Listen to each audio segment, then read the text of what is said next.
Hi Liberty family, I wanted to make a quick video talking about attachments. It's been something that has been really helpful for Peter and I in our marriage, and for me personally to be processing through some things in my own life. But I wanted to kind of serve in this way and make a video that had to do with relationships and attachments.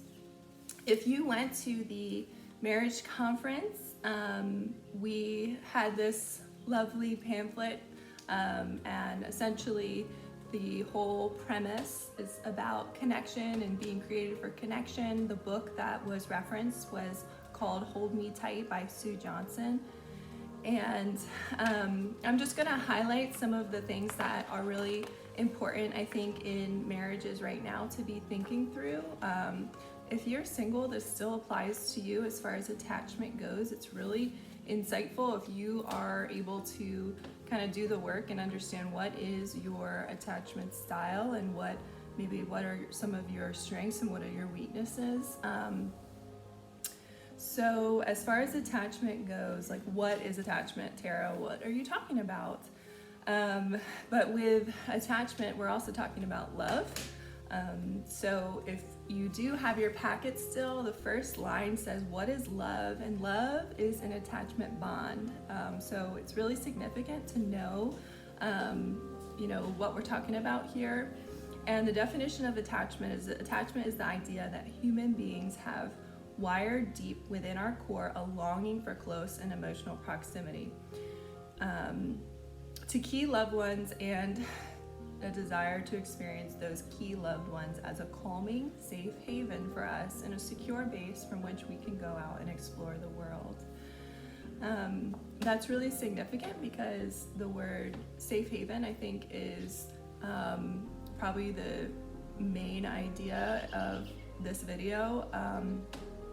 Are you a safe haven for your spouse right now? Do you feel like your spouse is a safe haven to you?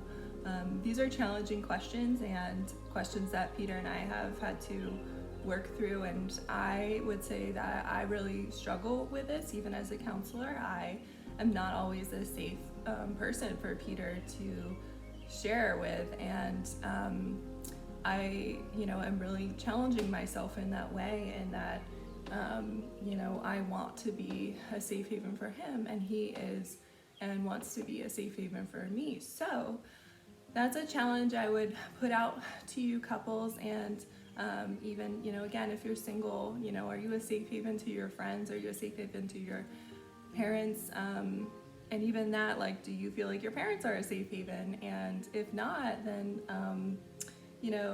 there are probably some injuries and some wounds that I personally am recognizing in myself, as far as growing up. So, not to talk too much about me, but essentially, attachment is really key, and being an emotionally safe person for your spouse is going to set you up for a lot of really healthy communication and conversation.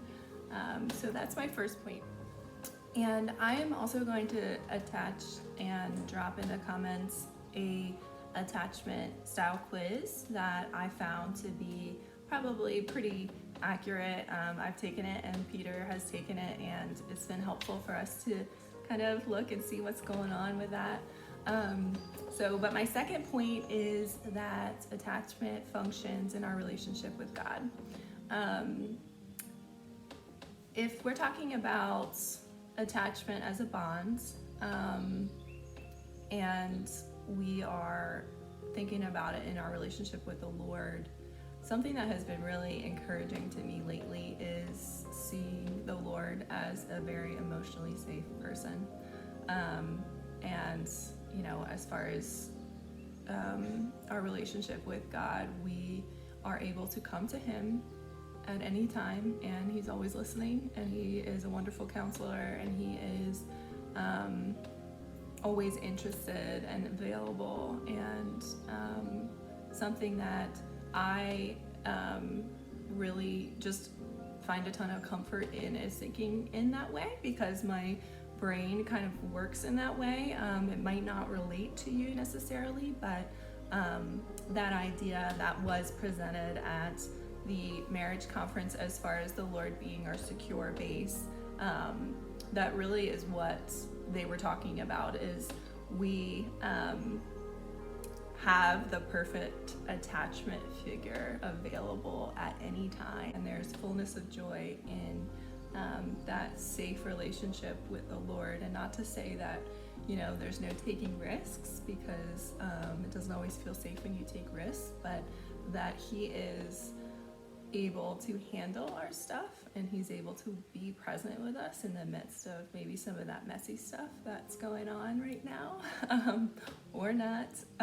Hopefully you have no issues and that things are going just swellingly, but I would beg to maybe differ, that there have been some ups and downs that are highlighted because of our circumstances, and that is very normal. Lastly, I just want to talk a little more practically. You know, there are 4 different attachment styles, and the first one would be the secure base, which is, or the secure attachment style, which was kind of that idea of like, you know, the Lord is like truly our really only secure model for that as far as in relationships, and He's perfect. And you know, if you're secure in a relationship, you feel very confident in the love you're receiving, and you feel confident in being able to give love as well. And then there are 3 others. The 2 others that are probably more common would be anxiously attached, and I tend to identify in that sector with my relationship with Peter, and it tends to, you know, cause me to like cling when I know that there's like emotional distance, or you know, that he is tending to be avoidant or withdrawing. And so that would be the other attachment style, is the avoidant attachment style, and that's where you know, you do kind of withdraw, and there's a lot of fear in that attachment style of just being, you know, overwhelmed by maybe like the anxiously attached person. And then the last one is called different things at different times, but I know it as the disorganized attachment style, where it's kind of like a mix of the other 2. And one thing that I thought was really accurate, and as far as listening well to your spouse, and this quote that refers to kind of like a parental role with a child, but it says, a child can be the object of much affection and still not feel loved. Feeling loved and being heard are so similar, it's difficult to distinguish between the 2. One thing that I'm finding in you know, the family counseling I'm doing, as well as in my own, you know, relationship with my parents, is that it is so valuable to be heard and to listen well to your child, to listen well to your spouse, and maybe even with some of these kind of personal emotions, to be listening to yourself and recognizing what are some triggers and what are some red flags that come up when maybe you start to feel anxious and you're not really sure what's going on. You know, I can tell you that there's a reason why that's there, and it's a really beautiful thing when these things can be kind of brought to the surface and redeemed in a healthy way. If you have any questions or want to reach out to me personally, I would totally be open to that. And I will post this video and send it on over to Evan, and I just want everyone to know I miss you, and I hope this circumstance finishes up soon, but I look forward to being back together with everyone. Bye!